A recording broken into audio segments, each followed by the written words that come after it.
My wife told me her friend from work was crashing with us temporarily. I gave up my office, slept on the couch, and even cooked for him. One night, I woke up and heard her whispering, "He's so pathetic. He still thinks I love him." I pretended to be asleep. The next day, I called a locksmith, booked a storage unit, and left a note, "Keep the couch. You'll be sleeping on it soon." When she got home, her key didn't work, and her things were gone. Her friend left that night too. After finding out, I sent his wife a copy of every text. I'm 38, living outside Dayton, Ohio. Grew up working with my hands. I've been doing construction since I was 19. My wife, Callie, worked in medical billing. When we met, she was this loud, funny woman who never took crap from anyone. I liked that about her. We got married fast. Maybe too fast. But for years, I thought we were happy. A few months ago, she came home one evening all worked up. Her eyes were bright like she had some big plan.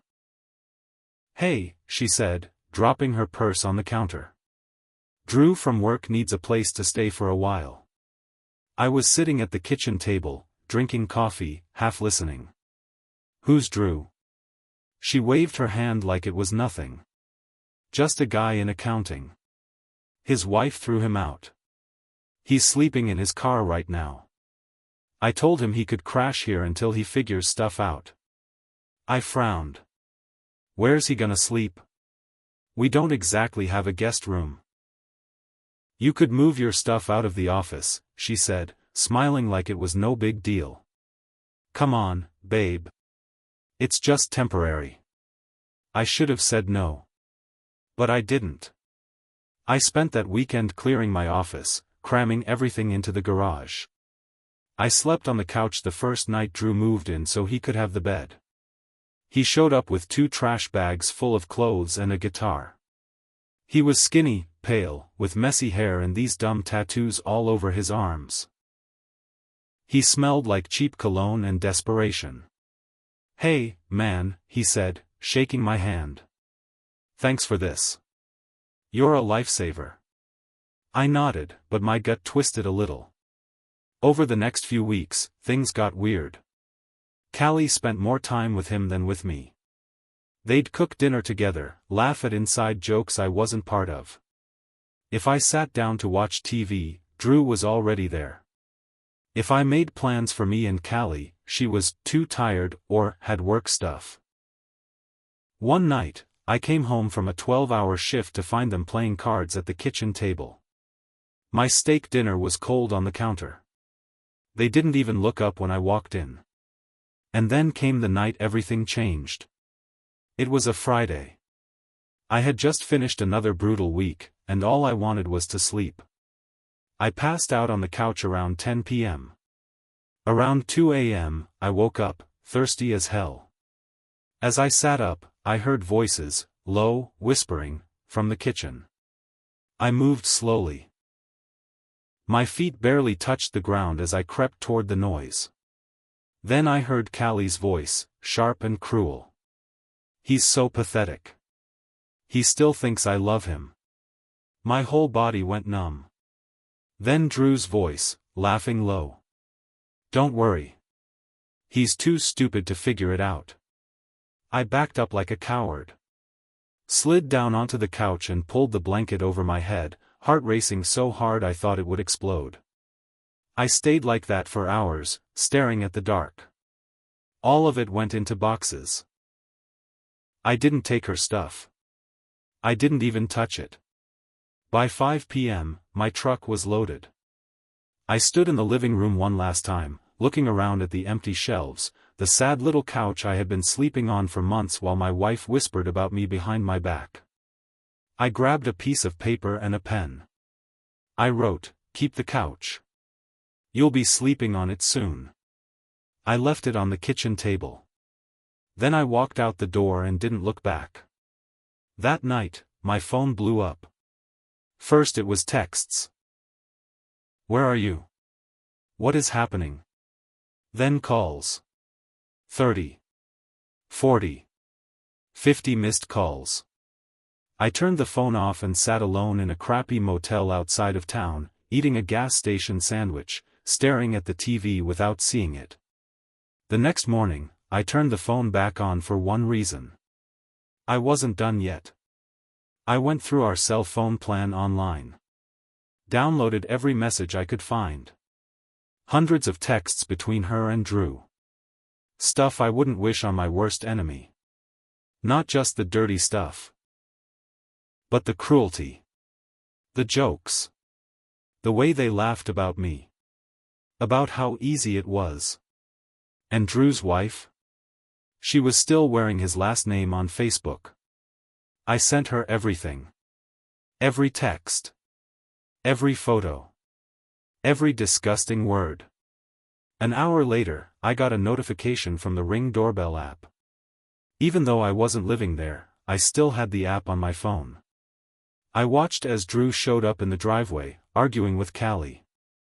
Then another car pulled up.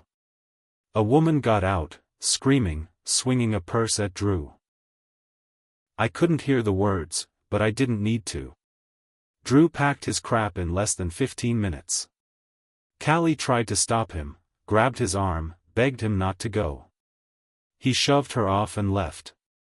She stood there crying on the front porch, pounding on the door that wouldn't open anymore. I watched it all from my motel bed. I didn't feel happy. I didn't feel sad either. I just felt free. My wife thought she broke me. She didn't know who she was really dealing with. After Drew peeled out of the driveway that day, Callie lost it. Ray's the kind of guy who notices everything. "Hey man," he said, voice low. "You might want to come by the old house." I asked why. He just said, "It's bad." Curiosity got the better of me. I drove over, staying back far enough not to be seen. What I saw made me laugh out loud. The front yard looked like a bomb went off. Trash bags piled up, furniture tipped over. The front window was cracked. There were tire marks all over the lawn. Turns out, after I left, Callie tried renting the house without my name on the lease. She couldn't keep up with the bills on her own. The mortgage company foreclosed fast. And all that stuff she left behind? Tossed onto the lawn by the bank. Her life was literally in ruins. But the story wasn't done yet. A few days later, I got a private message on Facebook. I almost ignored it, but the name caught my eye, Lena. Lena was Drew's now ex-wife. Her message was short, "I think we should talk." I met her at a diner the next day. She was tall, serious, wearing a plain sweatshirt and jeans. No makeup. She looked tired, like someone who had cried for weeks but finally ran out of tears. We sat down in a corner booth. She ordered black coffee. No small talk. "You were married to Callie?" she asked. "Yeah." She shook her head slowly. "I'm sorry. You didn't deserve what they did." "Neither did you," I said. We sat there for a minute in silence. Then she leaned in and said, "I think they were planning to run away together." I blinked. "What?" She nodded. "I found plane tickets. Cancun.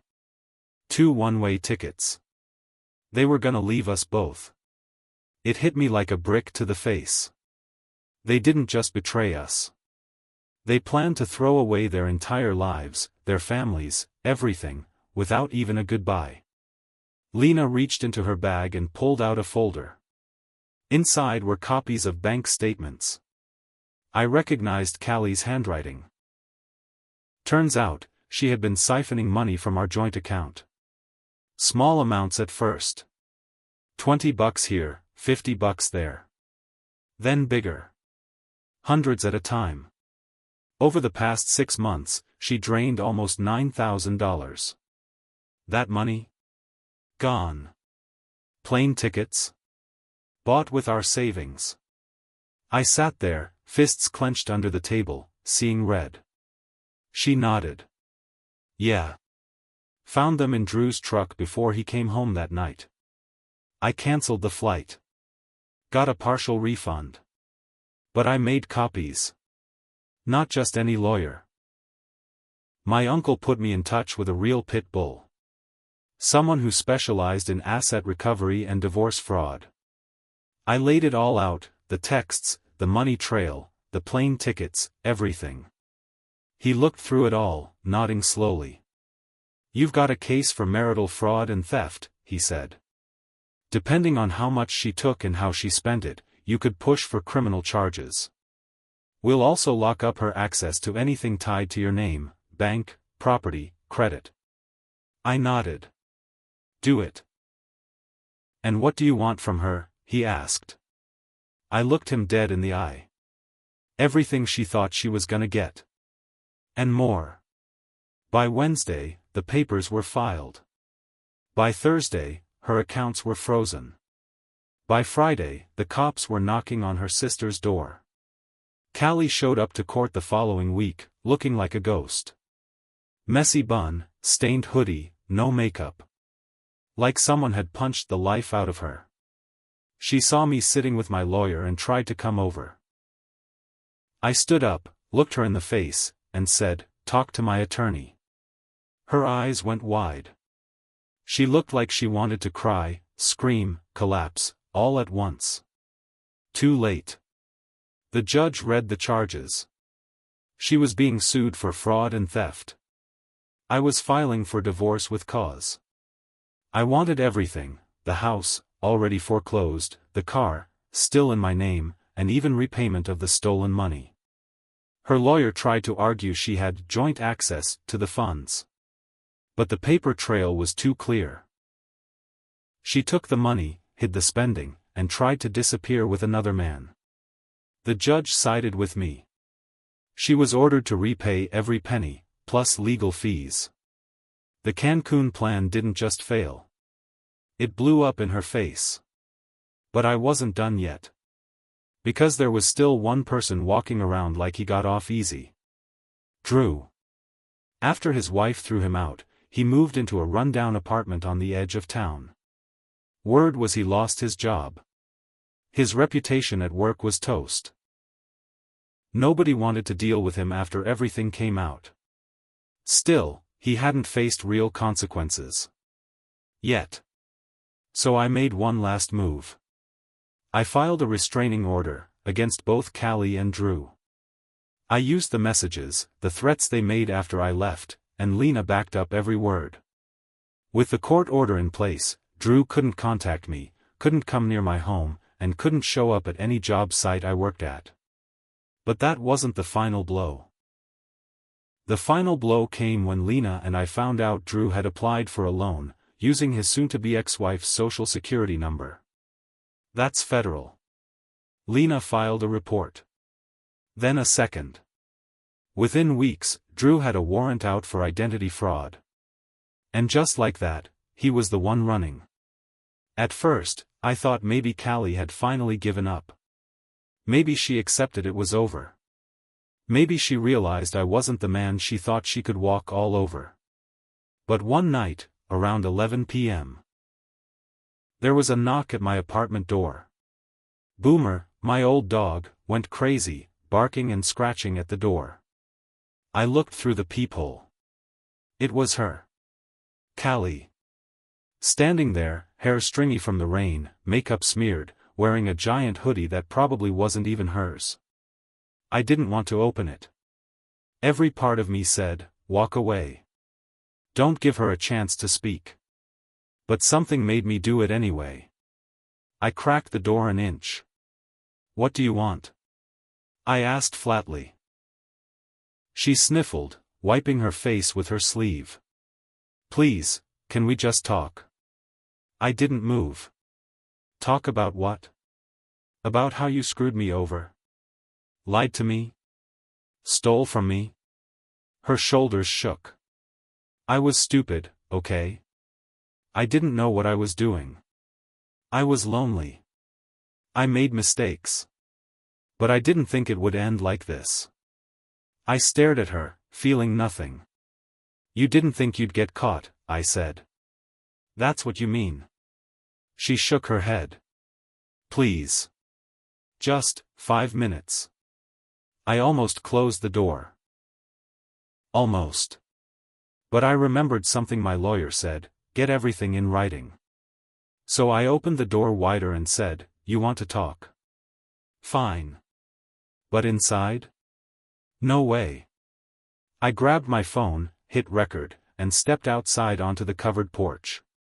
She flinched when she realized I was recording. Just tell the truth, I said. Right here. Right now. At first, she refused. She kept pacing, crying harder. Saying it wasn't fair, that I didn't understand. Then she cracked. She admitted everything. How she and Drew started sleeping together months before he moved in. How she planned to leave me once Drew's divorce was finalized. How they used my money to book the trip. I thought that was the end of it. But life has a way of digging the knife deeper. About 2 weeks later, I got a call from Lena. You sitting down? She asked. Yeah. Why? She laughed bitterly. You're not gonna believe it. Guess who knocked on my door today? I sighed. Drew?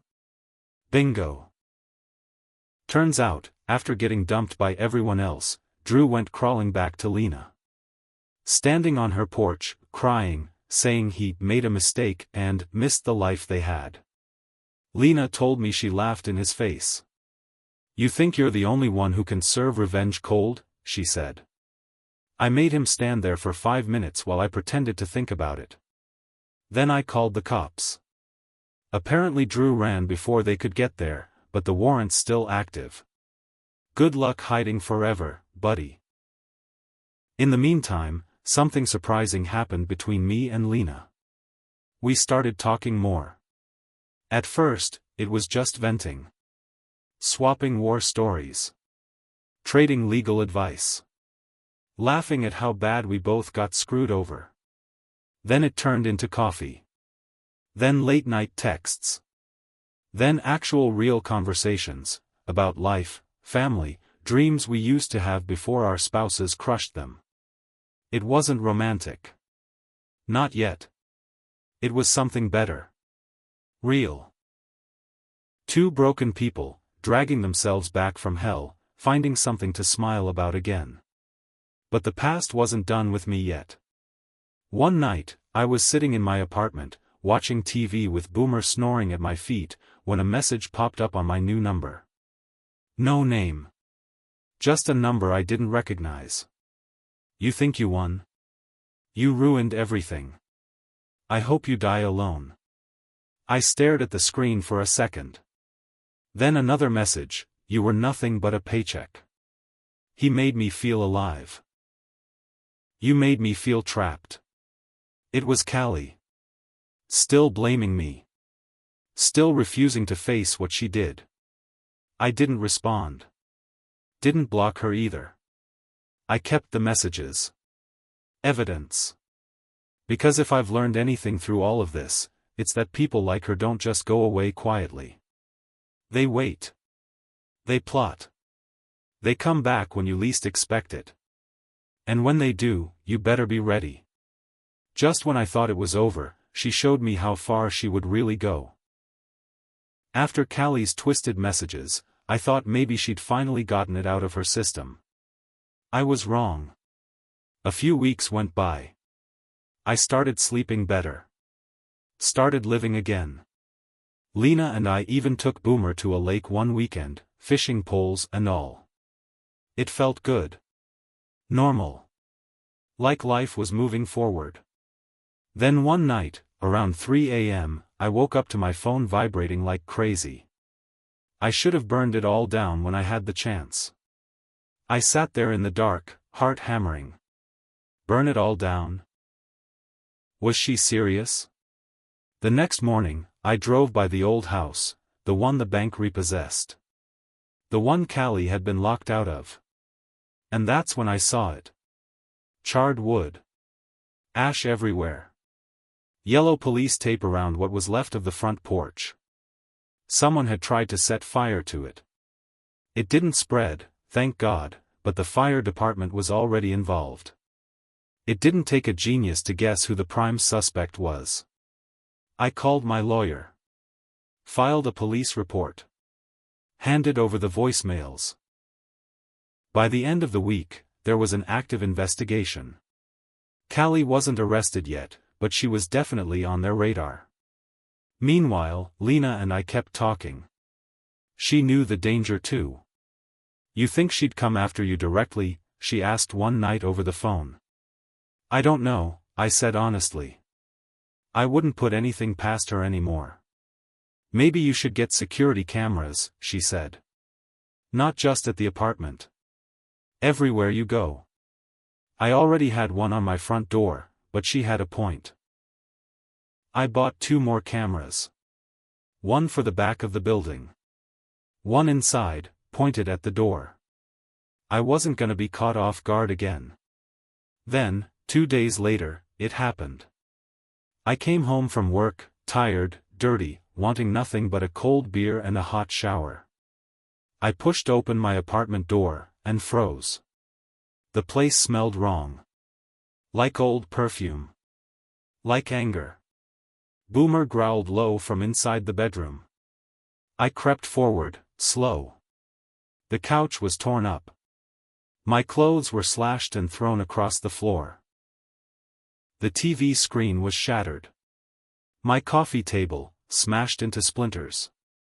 And on the wall, written in what looked like red lipstick, were 4 words, "You can't escape me." I stumbled back outside, shaking. Called the cops. I spent that night in my truck with Boomer, parked outside Lena's place. We sat there for a long time, talking. "You gonna press charges?" she asked. I looked out at the dark Ohio sky and said, "Hell yes." Because enough was enough. She didn't just betray me. She didn't just steal from me. She tried to destroy me when she realized she couldn't control me anymore. And now, she was going to find out what real consequences feel like. She wanted a war. She got one. The cops arrested Callie the next morning. Broke down her aunt's door at 6 a.m. Charged her with breaking and entering, vandalism, harassment, and suspected arson tied to the old house. When I got the call from the detective handling my case, he sounded almost cheerful. "She's not getting out easy," he said. "You did the right thing filing those earlier reports. Built a hell of a trail. Good. About damn time." 2 weeks later, the first court hearing rolled around. I showed up in jeans and a clean button-up. Lena came too, just to support me. She sat behind me in the gallery, quiet but steady. Callie walked in wearing an oversized sweatshirt, handcuffs around her wrists, ankles chained. When she spotted me sitting there, her face crumbled. Like she thought maybe I'd come there to save her. I didn't even blink. The judge read the charges. Callie pled not guilty, of course. Her lawyer tried painting her as emotionally unstable after suffering abandonment by me. Said she acted out of grief and depression. I almost laughed in the courtroom. Grief? Depression? She was planning a beach getaway while she drained my account. She wasn't grieving when she was whispering about how pathetic I was. The prosecution shredded her lawyer's argument. They had the voicemails. The security footage. Witness statements from neighbors who saw her sneaking around my apartment at weird hours. It wasn't even close. Her hair was limp. Her face was blotchy. She was still trying to wear the innocent look. She opened her mouth like she was about to beg, apologize, plead. I leaned forward and said, "Calm as hell, you made your choices." Then I stood up, slid the folder of evidence across the table to her lawyer, and left without another word. I didn't need to hear another lie come out of her mouth. After that, things happened fast. The banks froze what little money she had. The judge approved my claims for damages. And Lena? She got her final divorce decree too. Clean. Free. One night, after everything was filed, Lena and I sat on the tailgate of my truck, drinking beers, watching the stars. You ever think, she said slowly, how close we both came to wasting the rest of our lives? Yeah, I said. Every damn day. She smiled at me. A real smile. Small, but real. I'm glad we didn't, she said. Me too, I said. Meanwhile, me? I'm moving forward. Got promoted at work. Saved up enough to buy a small house outside of Dayton, me, Boomer, and peace. Lena's doing great too. Got a new job. Started her own side business. We're not rushing anything between us. We've both been burned too bad to jump into anything dumb. But we're good. Real good.